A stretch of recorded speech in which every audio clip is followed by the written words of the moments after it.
So what we have discovered in 30 years of research, there's 6 main time zones that people live in.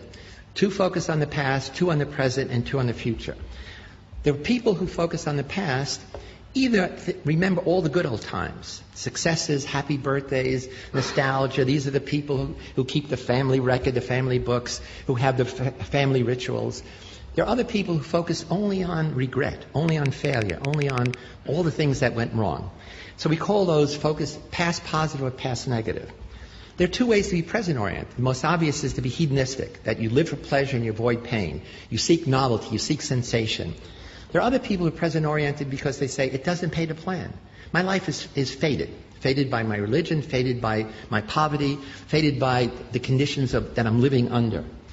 Most of us are here because we are future-oriented, that we have learned to work rather than play, to resist temptation. But there's another way to be future-oriented. Depending on your religion, life begins after the death of the mortal body. To be future-oriented, you have to trust that when you make a decision about the future, it's going to carry out. If you have great inflation, you don't put money in the bank because you can't trust the future. If there's instability in your family, adults can't keep their promises to you. The closer you are to the equator, the more present-oriented you are. The more you're in an environment where climate doesn't change, it gives you a set of imagining sameness rather than change. Protestants everywhere have higher gross national product than Catholic countries, in part because of the Protestant ethic, because of the notion that you work hard to succeed, to demonstrate that you are God's chosen people. My family comes from Sicily, and in Italy there is a political movement called La Liga to cut Italy in half, to have North Italy and South Italy, cut it just below Tuscany. The people in the North say, we do all the work. The people in the South are lazy. They're like children. They want to have babies, have 3-hour dinners, etc. People in the South say, they're not Italian, they're German and Austrian. You know. They eat yogurt instead of pasta. They take their lunch in a paper bag. And in the recent election, the Liga got 14% of the national vote. It turns out it is accurate. We've done research to say people in the North tend to be, on a scale much more future-oriented. People in the South tend to be more past-oriented or present hedonistic. And so my family is Sicilian, and I come from Sicily. I go back every year. I started an educational foundation. We send high school kids to college and set up computer labs. And I'm talking about some of this stuff, and a man comes up and says, I'm a poet. I live with words. And it wasn't until I heard you talk that I realized there's no future tense verb in Sicilian dialect. I said, what do you mean? There was, is, there's no will be. He said, that's why nothing gets done. And I didn't realize it because we never planned. So again, here's how when you have a number of people who share a certain time perspective, then it does come to characterize a nation. In the same way, if you have a Catholic nation where people tend to be present or past-oriented, rather than a Protestant nation where in general people tend to be more future-oriented, it affects you in very profound ways. So there's a wonderful book called The Geography of Time, and it's written by a dear friend of mine, Robert Levine, who's a social psychologist, and he actually literally went around the world doing wonderful experiments. He looks at what he calls the pace of life. See, time perspective is how people divide their own experience into partitions, time zones. Another kind of time orientation is your sense of duration. How much time has expired while you're sitting in a dentist's office before they start drilling? How much time has expired when you've been waiting in line? How much time has expired when you're having fun or at set? So time duration is totally a function of whether you're bored, whether you're excited or not. And what he does is he shows that in different cultures, people have a different pace of life. And you do this very simply. You sit in a cafe and you mark off 100 meters, and as people pass, you start a stopwatch. And you see how fast people walk. You go to a post office, and on a piece of paper you say, I'd like, 3 pounds of this postage or 10 euros, and you see how long it takes. So he has a bunch of these measures, and it turns out you can identify cultures as different pace of life, and now cities. And he shows in America, you can rank 60 cities according high pace of life and low pace of life. And the ones that have the highest pace of life, men have the most coronary problems. That is, this becomes part of your whole way of life. We all begin life as present hedonists. All of us. I mean, at the breast, at the bottle, we want pleasure, we want to avoid pain.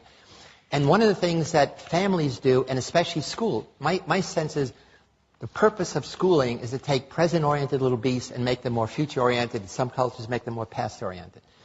In America, a child drops out of school every 9 seconds.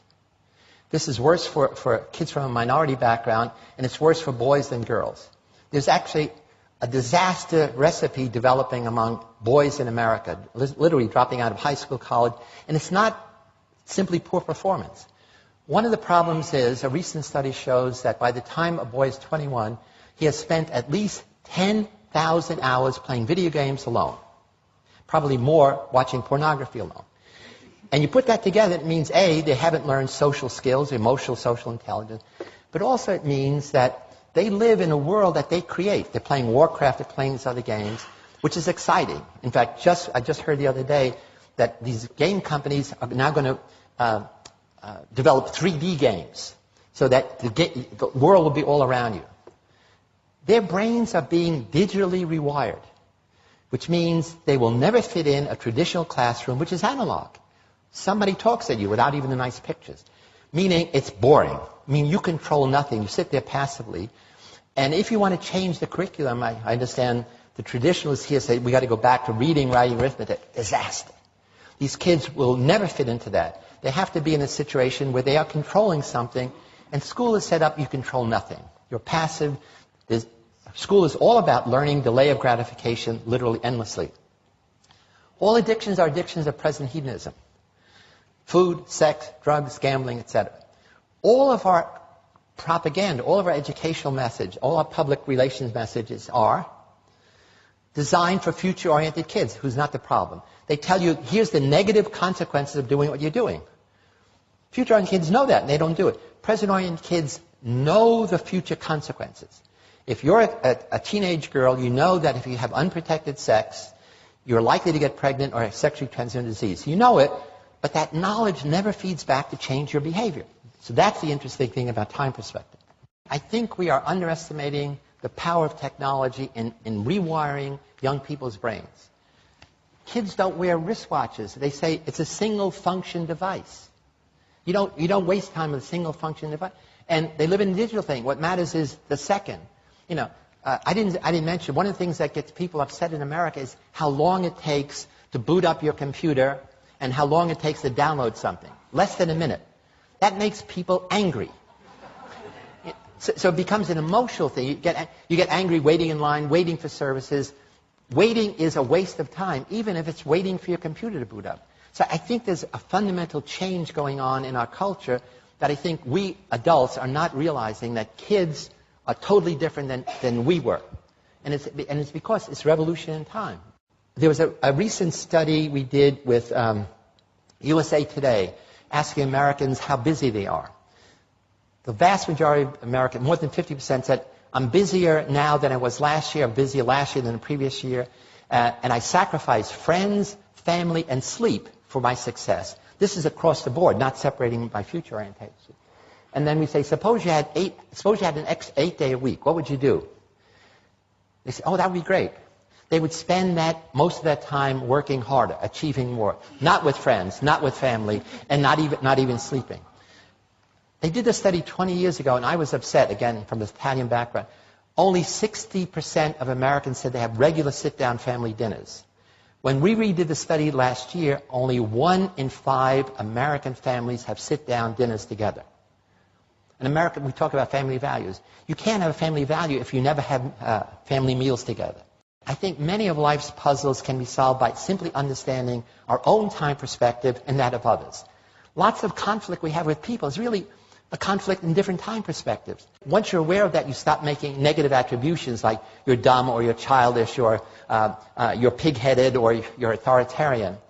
It's really the most simple idea in the world.